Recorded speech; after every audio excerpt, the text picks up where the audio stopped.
Segundo vídeo, prosseguindo então a pregação, amados e amadas, a salvação dos pequeninos, os bebês que morrem, vão para o céu. A morte de um bebê ou criança pequena é profundamente comovente. Talvez a maior dor que o pai é chamado a suportar. Para os cristãos existe a certeza que o nosso Deus soberano e misericordioso está no controle, mas também há uma pergunta insistente: nosso bebê, aonde está? Aonde irá? Essa é uma pergunta natural e inevitável que exige o nosso estudo bíblico, reflexão teológica mais cuidadosas e fiel. A angústia indescritível do coração de um pai exige a nossa pesquisa honesta, humilde na Bíblia. Alguns são rápidos em responder essa pergunta por sentimentalismo. É claro que as crianças vão para o céu. Eles argumentam, pois, como Deus poderia recusar o precioso pequenino? Temos a resposta rápida, pois acredita que todos irão para o céu. Algumas pessoas podem simplesmente sugerir que os bebês eleitos vão para o céu, enquanto os não eleitos não devem sofrer punição sem fim. Cada uma dessas respostas fáceis é insatisfatória. O mero sentimentalismo agora ignora o ensino da Bíblia que trata disso. Não temos o direito de estabelecer doutrina com base no que esperamos que seja verdade ou não. Devemos tirar nossas respostas da Bíblia, que revela a verdade. A Bíblia ensina claramente que nascemos em pecado. Claro, todos nós sabemos. Não tolera pecadores, Deus não tolera pecadores. Nascemos no pecado de Adão e Eva. Deus fez uma provisão absoluta e definitiva para nossa salvação através da expiação substantiva realizada por Yeshua Mashiach. A salvação vem para aqueles que creem em seu nome e o confessam como Salvador. A Bíblia ensina o destino duplo para a raça humana. Os redimidos, aqueles que estão em Cristo, serão ressuscitados para a vida eterna com o Pai Celestial. Aqueles que não creram em Cristo e o confessaram como Senhor, sofrerão o castigo eterno no fogo eterno. A Bíblia revela que nascemos marcados pelo pecado, como disse, pelo pecado de Adão e Eva, mas Deus deu seu Filho unigênito para nos livrar desse pecado com a morte da cruz e nos redimir desse pecado. E para confirmar o pecado da cruz, todos nós teremos a glória eterna se formos batizados. Portanto, não podemos afirmar que as crianças nascem em estado de inocência por causa do pecado de Adão e Eva. Qualquer resposta à questão da salvação infantil deve partir do entendimento que as crianças nascem com essa natureza que eu acabei de dizer. A mudança do foco para a eleição, na verdade, evita responder às perguntas. Devemos fazer melhor, examinar mais perto isso. Ao longo dos séculos, a igreja ofereceu várias respostas diferentes a essa pergunta. Na igreja primitiva, Ambrósio acreditava que as crianças batizadas iam para o céu, enquanto as crianças não batizadas, embora recebessem imunidade das dores do inferno. Se o primeiro erro foi crer no batismo infantil, portanto, na regeneração, o batismo não salvo e é reservado para todos nós, não só para as crianças. Segundo, o erro foi a indulgência na especulação. As Escrituras não ensinam uma posição intermediária que nega a admissão de crianças no céu. mas as salvas do perigo do inferno. Os bebês terão oportunidade de vir a Cristo após a morte. Essa posição foi mantida por muitos profetas e está crescendo muito essa opinião. O problema com essa posição é que as Escrituras não ensinam tal oportunidade pós-morte. Ela é uma invenção e imaginação de muitos. Aqueles que dividem as crianças em eleitos e não eleitos procuram afirmar a doutrina clara e inegável da eleição divina. A Bíblia ensina que Deus elege a pessoa para a salvação desde a eternidade e que nossa salvação é toda pela graça. À primeira vista, essa posição parece inexpugnável em relação à questão da salvação infantil. Uma simples afirmação, é óbvio. Em segundo lugar, no entanto, revela a evasão significativa, e se todos os que morrem na infância estão entre os eleitos, tem uma base bíblica para acreditar que todas as pessoas que morrem na infância estão entre os eleitos? Acreditamos que a Bíblia realmente ensina que todas as pessoas que morrem na infância estão entre os eleitos. Isso não deve ser baseado apenas na nossa esperança de que seja verdade, mas em uma leitura cuidadosa da Bíblia. A afirmação da Bíblia, observamos primeiro, a Bíblia revela que somos gerados em iniquidade, pecado de Adão e Eva. Portanto, carregamos a mancha do pecado de Adão e Eva desde o momento em que a nossa concepção. Assim, enfrentamos diretamente o problema do pecado. Segundo, reconhecemos que Deus é absolutamente soberano na salvação. Nós não merecemos a salvação, não podemos fazer nada para ganhar a nossa salvação, assim, é tudo pela graça. Além disso, entendemos que a nossa salvação é estabelecida pela eleição dos pecadores por Deus para a salvação por meio de Cristo.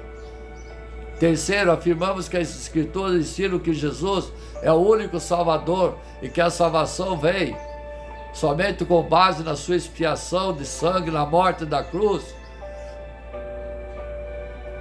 Quarto, afirmamos que a Bíblia ensina o duplo destino eterno, os redimidos para o céu e os redimidos para o inferno. Qual é, então, a nossa base para afirmar todos aqueles que morrem na infância entre os eleitos? Primeiro, a Bíblia ensina que devemos ser julgados com base em nossos atos cometidos no corpo, ou seja, enfrentaremos o tribunal de Cristo e seremos julgados não com base no pecado de Adão e Eva, mas por nossos pecados cometidos durante a nossa própria vida.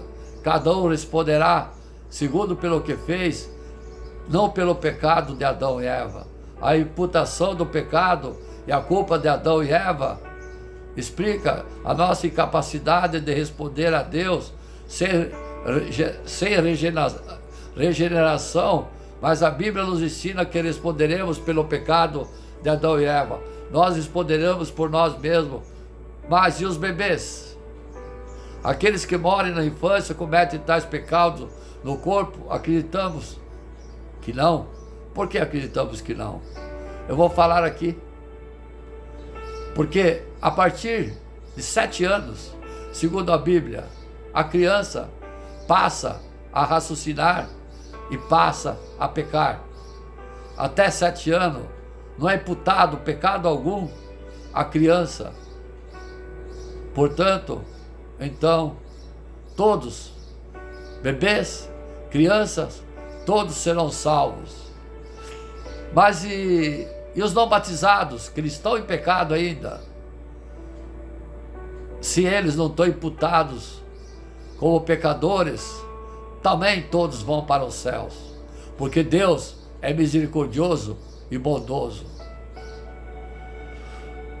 O texto bíblico, particularmente útil nesse ponto, depois que os filhos de Israel se rebelaram contra Deus no deserto, Deus sentenciou aquela geração de morrer no deserto após 40 anos de peregrinação. Isso naquele tempo, no Antigo Testamento. Nenhum desses homens dessa geração má verá a boa terra que jurei dar aos pais. Mas isso não era tudo. Deus isentou especificamente, naquela época, as crianças e bebês dessa sentença, até mesmo explicou porque ele fez isso, além dos seus pequeninos, que vocês disseram que seriam presas, e os seus filhos, que hoje não têm conhecimento do bem e do mal, estarão lá, e eu darei a eles, e eles a possuirão. A questão chave é que Deus especificamente isentou dos julgamentos aqueles que não têm conhecimento do bem e do mal, que eu acabei de lhes dizer, por causa da sua idade, até 7 anos. Esses pequeninos herdarão os céus e não serão julgados jamais com base no pecado dos pais. Amém? Amados e amadas. Então deu para entender direitinho sobre os bebês, para onde vão quando morrer? Porque as crianças inocentes sofrem tanto. Já expliquei lá em cima, mas vamos abordar novamente. Muitos perguntam por que as crianças tão inocentes sofrem, e se Deus não está sendo injusto em permitir isso. Deus não pode ser injusto, caso contrário não seria Deus. Já expliquei também. As crianças e os inocentes sofrem porque participam da dignidade humana, como eu disse também já. Então, amados e amadas, nenhuma guerra vale as lágrimas de uma mãe que vê seu filho morto. Nenhuma lágrima, nenhuma guerra vale isso.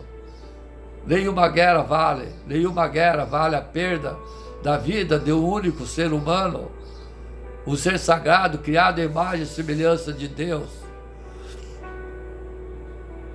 Sim, os flagelos que beneficiam apenas determinados grupos, alimentando interesse particular, infelizmente muitas vezes disfarçados de intenções nobres. A paz é o resultado de um processo lento e paciente que se constrói dia a dia e que é um direito fundamental do ser humano, que são privados do direito fundamental e primário da vida e a integridade física, mental, como consequência das hostilidades entre diferentes grupos, países que fazem guerras. Quantas pessoas são privadas em consequências de conflitos dos direitos mais básicos do ser humano, como o direito da água potável, alimentação saudável, mas também o direito à liberdade religiosa, à saúde, uma habitação digna e uma educação de qualidade e um trabalho digno? Pergunta. O direito à autodefesa e a responsabilidade de proteger aqueles cuja vida estão ameaçadas é indispensável ao mesmo tempo que se deve reconhecer que a guerra é sempre uma derrota para todos. Nenhuma guerra vale o desespero daqueles que são forçados a deixar a sua terra natal por consequência de ataque que matam. A paz não se constrói com armas, mas através de uma escuta paciente, do diálogo, cooperação, deixando a ambição de lado para não provocar guerras que destroem o ser humano.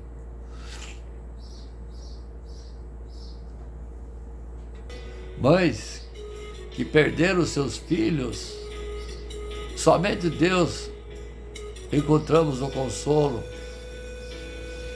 Temos que orar por essas mães, dar força para seguir na vida.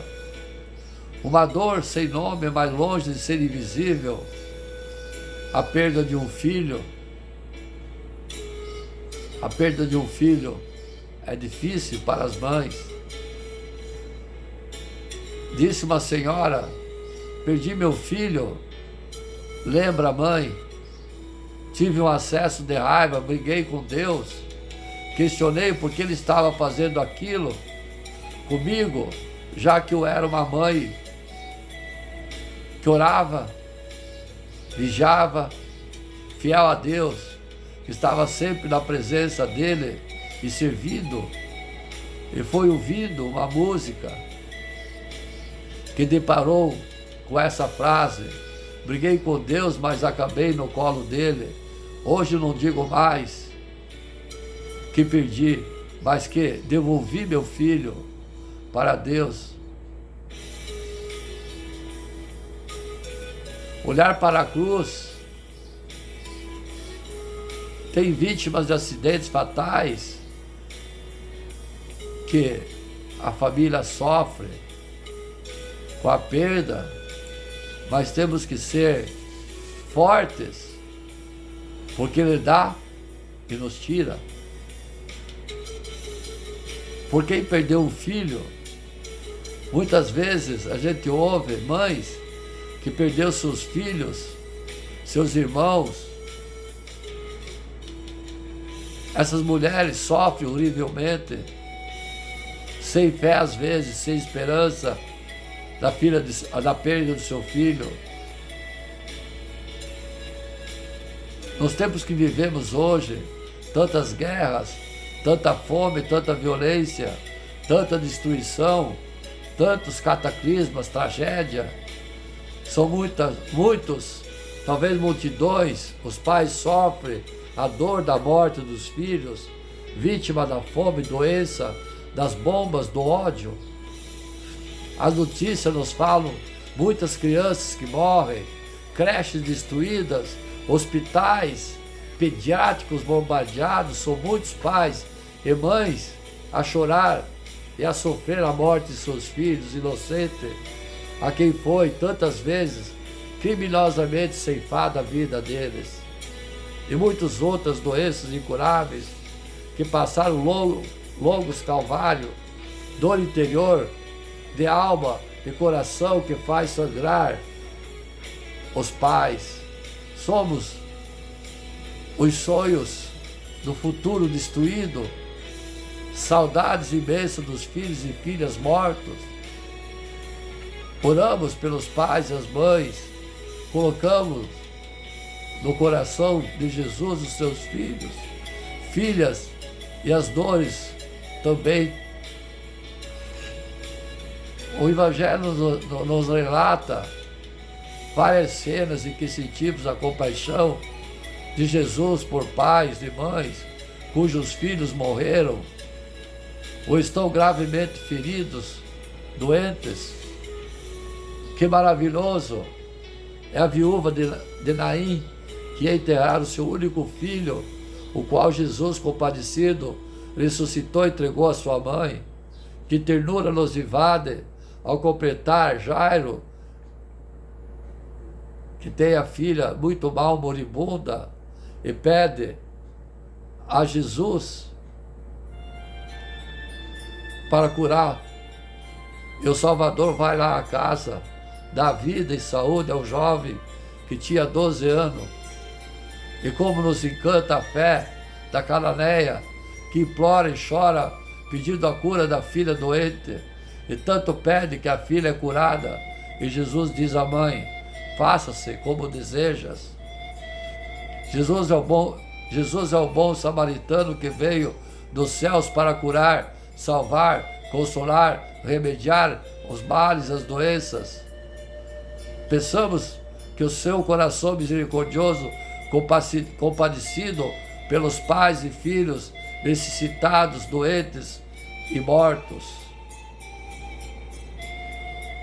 Maria e José, junto à cruz do Calvário, ouvindo e vendo o seu filho, o fruto bendito do seu ventre, o seu amor moribundo, e ao dar o suspiro, o último suspiro, ele eloquenta a sua dor no seu amor. Oferece, a vítima oferece-se com ela. Quanto sofrimento dos dois, quanto sangue, quanta ferida, quanto insulto, quanta humilhação, e depois tê-lo no colo e preparar a sepultura, no túmulo de José de Arimateia, que lhe ofereceu. Aqui será o Pai do céu a ressuscitar Jesus e dar-lhe a nova vida e torná-lo Rei e Senhor do universo. Este Jesus que passou a experiência da dor da morte, essa senhora Maria que ofereceu o Filho e o há de ver ressuscitado, são a nossa esperança, a nossa ajuda, o nosso consolo. Entregamos aos pais que choram e sofrem pelos seus filhos mortos. Não se esqueçam de Maria e José, que tiveram Jesus Cristo morto em seus braços. O Espírito Consolador. Imploremos para que os pais em sofrimento pela morte de seus filhos e filhas, a graça do Espírito Santo Consolador, que dá paz, serenidade, consolação, alegria, que esses pais encontrem na comunidade o apoio, o conforto que precisam e merecem. Não sejamos indiferentes à sua dor, encontremos na comunidade o apoio, o conforto que precisam e merecem. Não sejamos indiferentes à sua dor, estejamos sempre presentes e sejamos instrumentos da consolação, da graça, da fortaleza, da esperança, testemunho vivos do amor do Espírito Santo. Oremos pelo sofrimento dos pais, pelo futuro eterno dos filhos. Oremos que haja menos mortes criminosas, menos mortes provocadas pelas guerras, pela fome, pela doença, que o Espírito que dá vida é a graça, que é a fonte de consolação sobre todos nós. Maternidade, segundo a Bíblia, porque Deus valoriza tanto a maternidade, o mistério sublime que Deus concedeu às mulheres, dando a elas a capacidade para exercer esse papel que é chamada. Como toda a sua singularidade, Deus não exige de nós que sejamos mães, as mulheres, mas para aquelas que se dispõem e que se submetem a esse chamado, Deus se coloca como ajudador. No livro de Gênesis diz: Deus criou o homem à sua imagem. A imagem de Deus o criou. Homem e mulher os criou. E Deus os abençoou e lhe disse: sede fecundos, multiplicai-vos, enchei a terra. Deus planejou a família, deu ao homem e à mulher a condição de gerar filhos. Eva foi a primeira mãe da história, a mãe de todos nós seres humanos. Como mãe, Eva não foi perfeita, mas certamente recebeu a ajuda e a orientação de Deus, o autor de toda a vida, para ser uma boa mãe que exercesse esse ministério com toda a plenitude. Deus ensinou Eva como ser mãe, e também nos ensina a sermos mães segundo o seu propósito, as mulheres. Deus, como arquiteto da família e da maternidade, planejou através da mulher manifestar o seu projeto de gerar filhos, demonstrar todo o seu amor de maneira profunda e verdadeira, revelando sua essência, seu caráter e seus planos de geração em geração. Deus deu às mulheres o legado que somente elas podem cumprir. Por isso, a importância da maternidade. Deus concede graça às mães com uma grande oportunidade de servir na formação da civilização humana. E quando falamos de educar ou criar filhos, nenhuma outra influência afeta mais a vida de uma criança quanto a mãe.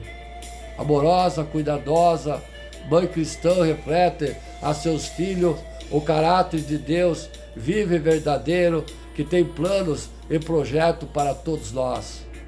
A mãe é a mais que uma criatura da natureza, é a guardiã apontada pelos céus para seus filhos. Sua influência sobre a vida deles não tem limites. No livro de Timóteo, Paulo afirma que a mulher é salva pela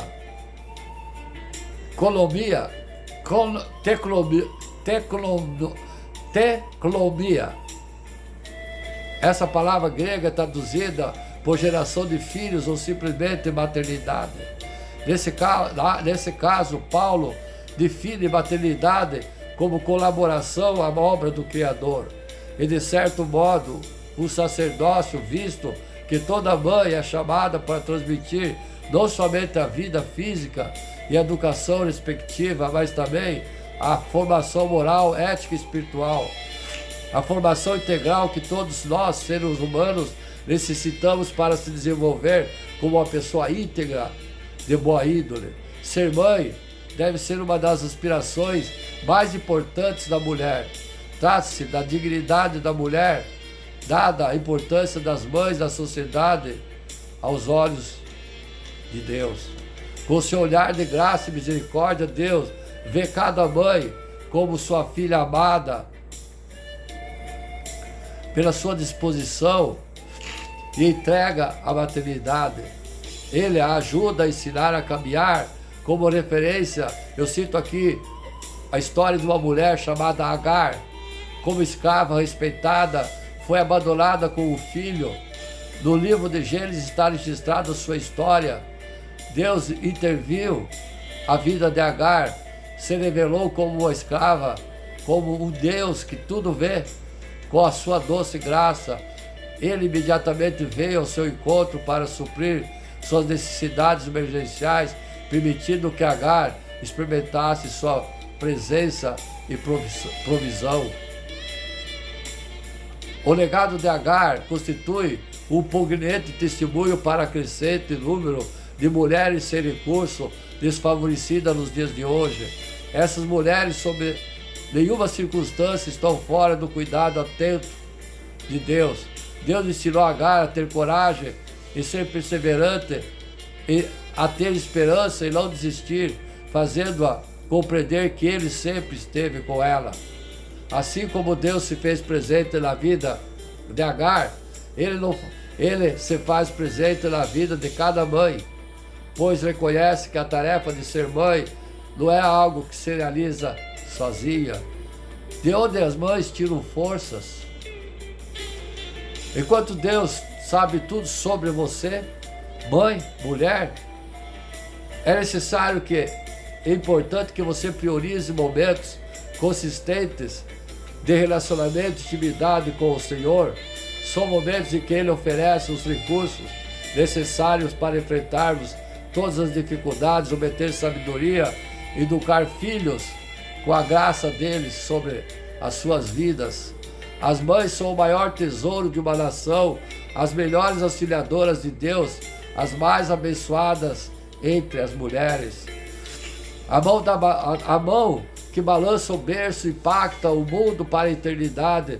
Deus deseja que as mães deixem a sua marca no mundo. Isso acontece quando ela prepara uma nova geração que, por sua vez, levantará e continuará em fé.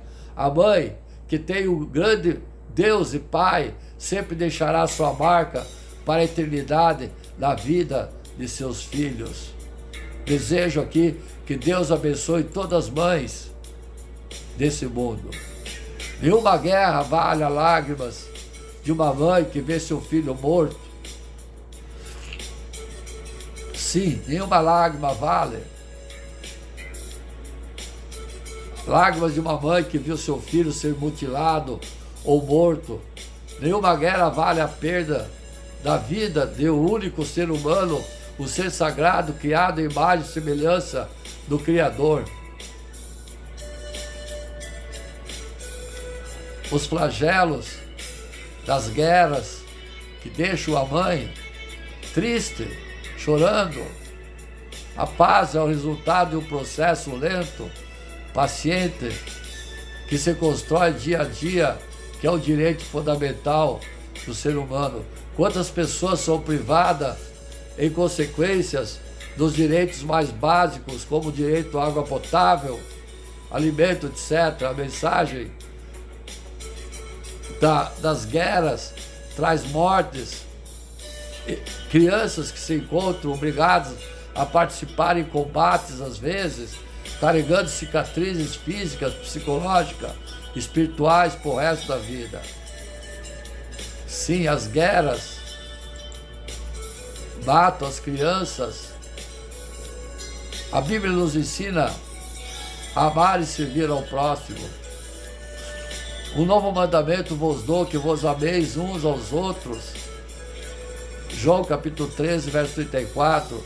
Sede uns para outros benignos e misericordiosos. Efésios capítulo 4, verso 32. Porém, maior dentre vós será o vosso servo. Mateus capítulo 23, verso 11. Assim como o Filho do Homem não veio para ser servido, mas para servir e para dar a sua vida em resgate por muitos. Mateus capítulo 20, verso 28. Porém, se alguém não tem cuidado dos seus, e principalmente da sua família, negou a fé e é pior do que o infiel. 1 Timóteo capítulo 5, verso 8. Vós, marido, amai vossas mulheres, como também Cristo amou a igreja e a si mesmo se entregou por ela. Efésios capítulo 5, verso 25. Ora, Jesus, vendo ali sua mãe e o discípulo a quem ele amava, estando presente, disse à sua mãe: mulher, eis aí teu filho. Depois disse ao discípulo: eis aí tua mãe. E desde aquela hora o discípulo recebeu em sua casa. João capítulo 19, verso 26 e 27. A religião pura, imaculada para com Deus, o Pai, está a visitar os órfãos e as viúvas nas suas tribulações e guardar-se imaculado do mundo. Tiago capítulo 1, verso 27. Porque Deus não é injusto para esquecer da vossa obra, do vosso trabalho de amor para com os seus nomes, para com o seu nome mostraste enquanto ministrasse aos santos e ainda ministrai. Hebreus capítulo 6, verso 10. Então, amados e amadas, Jesus veio aos mais pobres. Como podemos seguir o seu exemplo? Jesus viveu uma trajetória de dedicação e cuidado com os mais pobres. Desde o seu nascimento teve uma vida simples. Desde o seu nascimento nasceu em um estábulo entre os animais, cresceu uma família humilde e foi apresentado no templo com a oferta dos pobres. Com o passar dos anos mostrou-se próximo daqueles que eram discriminados, desprezados da sociedade, e fez dessa a sua missão de vida. O Espírito do Senhor está sobre mim, pois ele me ungiu para anunciar a boa nova aos pobres. Lucas capítulo 4, verso 18. Então, o que Jesus espera de nós? Jesus não apenas deixou o exemplo de solidariedade, como também nos indicou que esse é o caminho a ser trilhado para fazer a vontade de Deus e caminhar na sua santidade. Dessa forma, quando olhamos para a sua história, devemos nos inspirar no tamanho do seu amor pelos mais necessitados. O espaço que o nobre tem, o espaço que o pobre tem no coração de Jesus é o que também devemos manter em nossos corações. Jesus respondeu: se você quer ser perfeito, vá, venda tudo que tem, dê o dinheiro aos pobres e você terá um tesouro lá nos céus. Depois venha e me siga. Mateus capítulo 19, verso 21. Cristo se identifica com o pobre, como o excluído e marginalizado. Portanto, ao manifestarmos nosso amor e cuidado com o próximo, estamos também nos aproximando de Yoshua Mashiach. Pois eu estava com fome e vocês me deram de comer. Eu estava com sede e me deram de beber. Eu era estrangeiro e me receberam em sua casa. Eu estava sem roupa e me vestiram. Eu estava doente e cuidaram de mim. Eu estava na prisão e vocês foram me visitar. Então os justos lhe perguntarão: Senhor, quando foi que vimos com fome te demos de comer, com sede te demos de beber? Quando foi que te vimos como estrangeiro e te recebemos em casa, sem roupa e te vestimos? Quando foi que te vimos doente ou preso e fomos te visitar? Então o rei respondeu: eu garanto a vocês, toda vez que vocês fizerem isso a um dos melhores de meus irmãos, foi a mim que o fizeram. Mateus capítulo 25, verso 31, 46. Ofereço esse versículo à igreja no reino de Deus, às servas do Senhor, em nome de Yoshua Mashiach. Você sabia que existe o Dia Mundial dos Pobres? Sabia?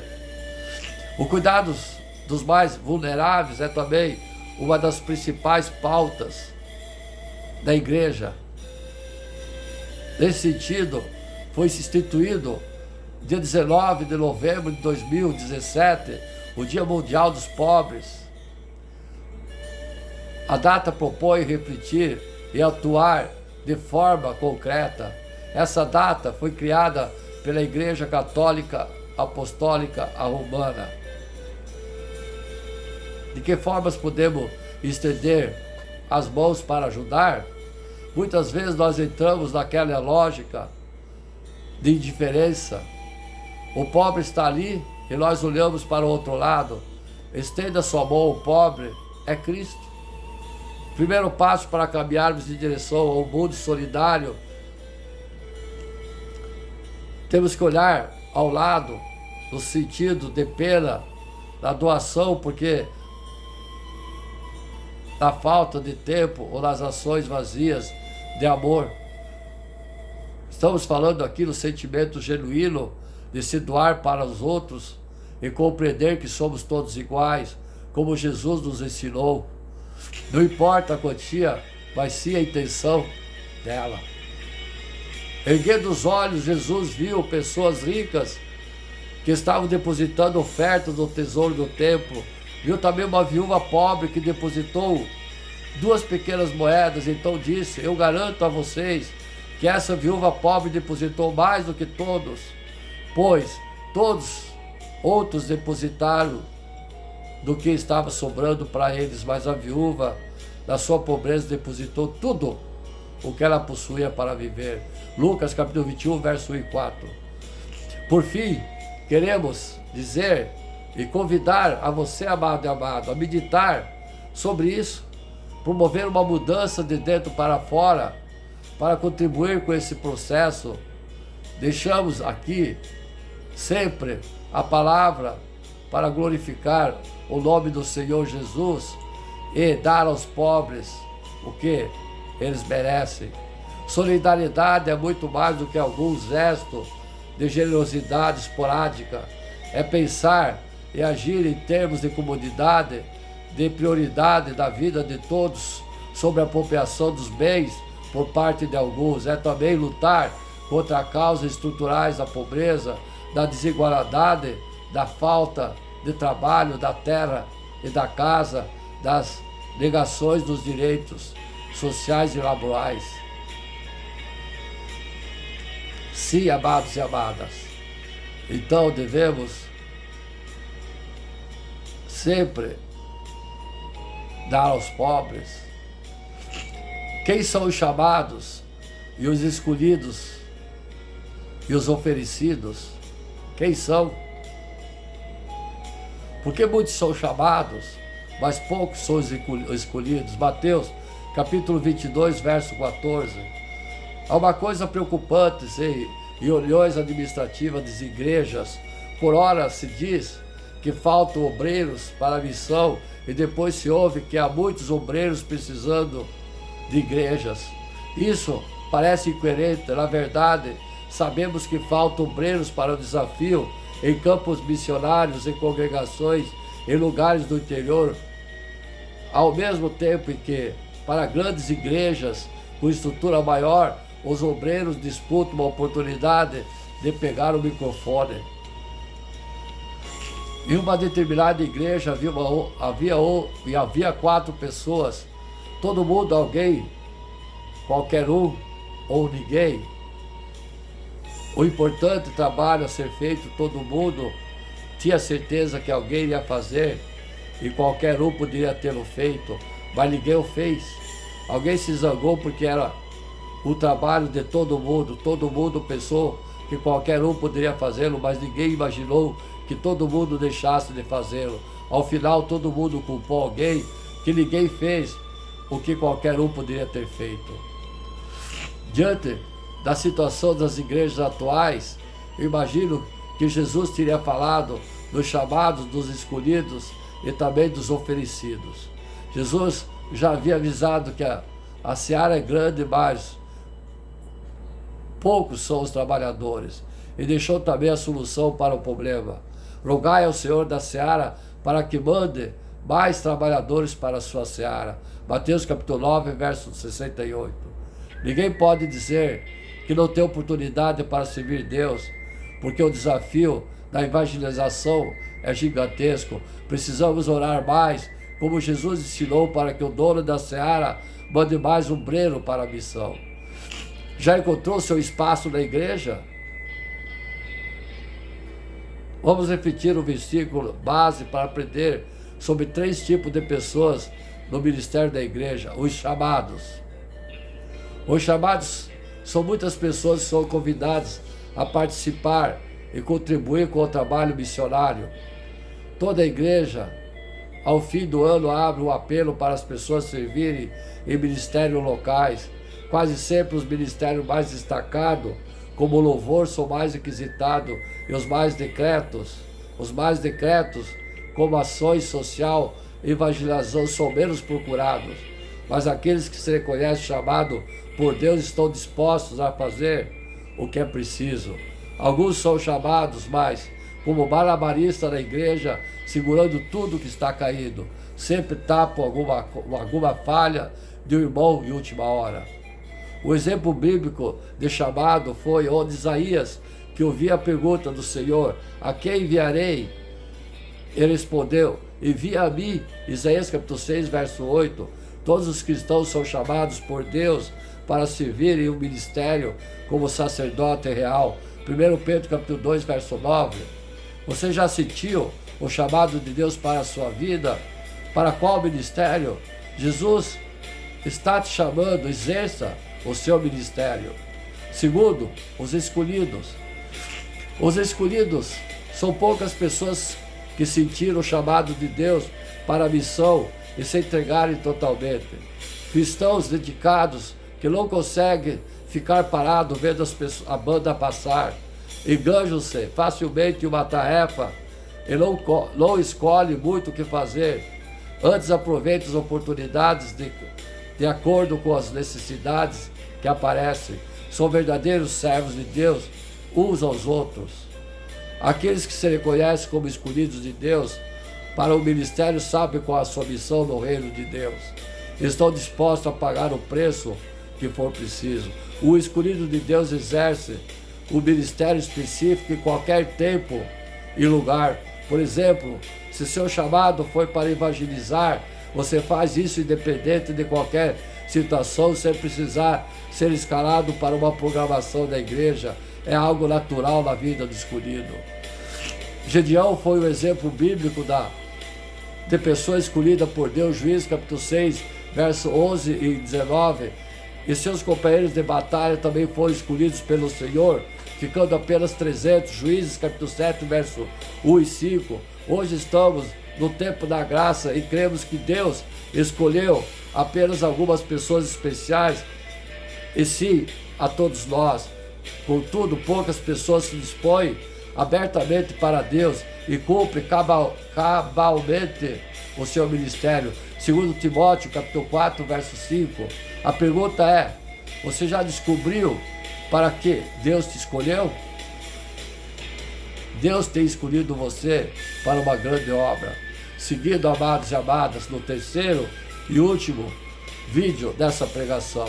Amém?